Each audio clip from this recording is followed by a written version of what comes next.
பியோர்மஹா ஸ்ரீ மகாபரிவாஜரணம் மகாபரிவாஜரணம் மகாபரிவாஜரணம். இன்றைக்கி தெய்வத்தின் குரல் பாகம் 3ல் அடுத்த பெரிய தலைப்பு பண்பாடு. பண்பாடுன்ற தலைப்பில் சின்ன சின்ன சாப்டராக பிரிவாக சொல்லியிருக்கா. அதில் முதல் சாப்டர் கவி சாதுரியம். இது பக்கம் 907லேருந்து 957 வரைக்கும் இருக்குது. இது 13 பகுதியாக பிரித்து சொல்கிறேன். இன்றைக்கி முதல் பகுதி கவி சாதுரியம், வார்த்தை விளையாட்டு. நாம் தினம் உபயோகப்படுத்துகிற வார்த்தைகளே கவிகளும் உபயோகப்படுத்துகிறார்கள். ஆனாலும் நம்முடைய பேச்சிலே கிடைக்காத அலாதியான நயம் அவர்களுடைய எழுத்திலே உண்டாகிவிடுகிறது. நவரசங்களிலும் உயர்ந்த பக்தி பாவங்களிலும் உத்தமமான எண்ணங்களிலும் நம்மை கொண்டு போய் சொருகி ஆனந்தத்தை உண்டாக்குகிற சக்தி கவிகளுக்கு இருக்கிறது.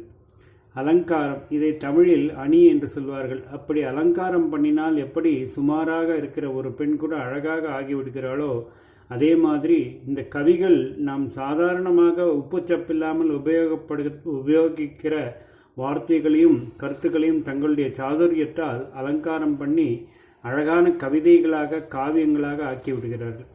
உவமை உள்ளர்த்தம் துவனிக்க சொல்லாமல் சொல்வது, 2 அர்த்தத்தில் ஸ்லேஷை அதாவது ஸ்லேடை பண்ணுவது என்பதாக பல நகைகளை போட்டு லலிதமான சப்தங்களை உடைய வார்த்தைகளினால் தலைவாரி புடவை கட்டி கவிதை கன்னிகையை நல்ல சௌந்தரியவதியாக செய்து விடுகிறார்கள். அதனால் கவிதையை அழகப்படுத்தும் விதிகளை தரும் சாஸ்திரத்துக்கு அலங்கார சாஸ்திரம் என்றே பெயர். தமிழிலும் ஓமை அணி, ஸ்லேடை அணி என்றெல்லாம் அணி என்றே சொல்கிறோம். தமிழில் உள்ள அணி நூலுக்கு தண்டி அலங்காரம் என்றே பெயர். தண்டி என்பவர் 1200 வருஷத்துக்கு முந்தி காஞ்சிபுரத்தில் இருந்த சம்ஸ்கிருத கவி. கவிதா சாஸ்திரத்தை பற்றி சம்ஸ்கிருதத்தில் காவ்யா தர்ஷம் என்ற புத்தகம் எழுதியிருக்கிறார். அந்த புத்தகத்தை பேஸ் பண்ணி பெரும்பாலும் அதையே தழுவி 800 வருஷத்துக்கு முன்பு தமிழ்நாட்டில் ஒருவர் எழுதியதுதான் தண்டி அலங்காரம். கவிகள் அழகுப்படுத்துவதில் 2 தினுசு. அபிப்பிராயங்களின் உயர்வினால் அவற்றை வெளியிடும் வார்த்தை நயத்தால் நம் நெஞ்சை தொடும்படி உள்ளத்தை உருக்கும்படி கவிதை பண்ணி அதனால் படிக்கிறவனும் உத்தமமான உணர்ச்சிகளை பெறும்படியாகவும் உயர்ந்த கருத்துக்களை சிந்திக்கும்படியாகவும் செய்வது ஒன்று. இன்னொன்று, வார்த்தைகளை சப்தங்களை விசித்திரமாகவும் வினோதமாகவும் சொல்லி விளையாட்டு பண்ணி நாம் அதில் பிரமித்து குதூகலித்து சந்தோஷப்படும்படி செய்வது.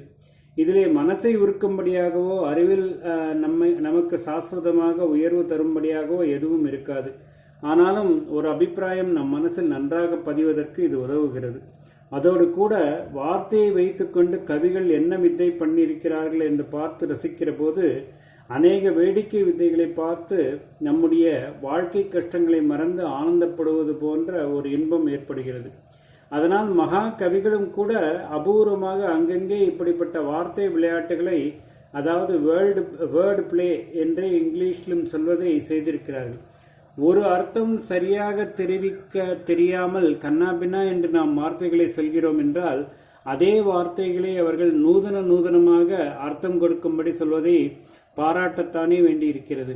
அதனால் இவற்றுக்கு சித்திர கவிதை என்றே பெயர் கொடுத்து வைத்திருக்கிறது.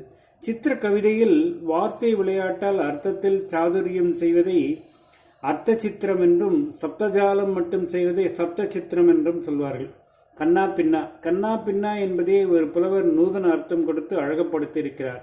அவர் ராஜசபையில் இருந்தவராம். கவிவாணர்களுக்கு ராஜா எதேஷ்டமாக பொன்னும் பொருளும் கொடுப்பானாம். அதை பார்த்து ஒரு பாமரனுக்கு நாமும் ஒரு கவி பண்ணி ராஜாவுக்கு அர்ப்பணம் செய்து சம்பாவனை வாங்க மாட்டோமோ என்று இருந்ததாம். நான் சொன்ன அந்த புலவரிடம் போய், எனக்காக நீங்கள் ஒரு கவிதையை எழுதி கொடுங்கள், அதை ராஜாவுக்கு என்னுடையதாக நான் அர்ப்பணம் செய்து பிழைத்து போகிறேன் என்று கேட்டுக்கொண்டானாம். போனால் போகிறது என்று பல கவிகள் இம்மாதிரி பாமர ஜனங்களுக்காகவும் எழுதி கொடுத்திருக்கிறார்கள். காளிதாசன் கூட இப்படி உபகரித்ததாக கதைகள் உண்டு. இந்த கவியும் அப்படி நல்ல மனசுள்ளவர். ஆனாலும் இவர் அந்த ஆளுக்கு ஒரு கவிதை எழுதி தராமல் என்ன செய்தார் என்றால், நீ உன் வாயில் என்ன வந்தாலும் அதை ராஜாவுக்கு முன்னாடி சொல்லு, கண்ணா பின்னா என்று உளறி கொட்டினாலும் பரவாயில்லை, நான் அதற்கு மிகவும் உயர்ந்த அர்த்தம் இருப்பதாக வியாக்கியானம் செய்து உனக்கு ராஜா நல்ல சம்பாவனை கொடுக்கும்படி பண்ணுகிறேன் என்றாராம். ராஜசபைக்கு அந்த ஆள் வந்தான். கண்ணா பின்னா என்று 2 வார்த்தைகளை கிளிப்பிள்ளை போல சொன்னான். சதசிதே இப்படி ஒருத்தன் பேத்துகிறானே என்று ராஜாவுக்கு மகா கோபம் வந்துவிட்டது. அவனை புலவர் சட்டென்று சமாதானம் பண்ணினார். இவர் மகா பெரிய வித்வான், உங்களை எத்தனை உயர்த்தி ஸ்தோத்திரம் செய்திருக்கிறார் தெரியுமா? கண்ணா என்றால் கர்ணா என்று உங்களை கூப்பிடுவதாக அர்த்தம். கர்ணன் என்பது கண்ணன் என்றும் ஆகும். கர்நாடகம் என்பதை கன்னடம் என்கிறோம் அல்லவா, அந்த மாதிரி தான தர்மம் செய்வதில் நீங்கள் கர்ணனுக்கு சமமான வள்ளல் என்பதாலே கண்ணா என்று கூப்பிடுகிறார். பின்னா என்றால் பின்னால் வந்தவரே என்ற அர்த்தம். கர்ணனுக்கு பின்னால் பிறந்தது யார்? தர்மங்களுக்கெல்லாம் முறைவிடமாக சத்த சம்பன்னராக இருந்த தர்மபுத்திரர் அல்லவா. அந்த தர்மபுத்திரனுக்கு நீங்கள் நிகரானவர் என்று சொல்கிறார் என்று வியாக்கியானம் பண்ணினாராம். ராஜா சந்தோஷப்பட்டு அந்த ஆளுக்கு அக்ஷர லட்சம் கொடுத்தானாம். உயர்ந்ததான ஒரு ரசானுபவத்தின் பேரில் இல்லாமல் வெறும் புத்திசாதியத்தில் பிறப்பதுதான் இது மாதிரியான வார்த்தை விளையாட்டுகள் என்றாலும் இவற்றுக்கு உள்ள ஆகர்ஷணத்தால் காளிதாசன், மாகன், காளமேகன் போன்ற மகாகவிகள் மட்டுமின்றி மகர்ஷிகளாக, மகா ஞானிகளாக, பக்த சிகாமணிகளாக இருந்து கொண்டே காவியங்களை, ஸ்தோத்திரங்களை அனுகிரகித்திருக்கும் வியாசாச்சாரியால், நம்முடைய சங்கர ஆச்சாரியால், அப்பைய தீட்சிதர், ஞானசம்பந்தன் முதலியவர்களும் எப்பொழுதாவது கொஞ்சம் இப்படி விளையாடி இருக்கிறார்கள். ஓம் ஸ்ரீ குருப்யோர் நமः. ஸ்ரீ மகாபரிவா சரணம், மகாபரிவா சரணம், மகாபரிவா சரணம்.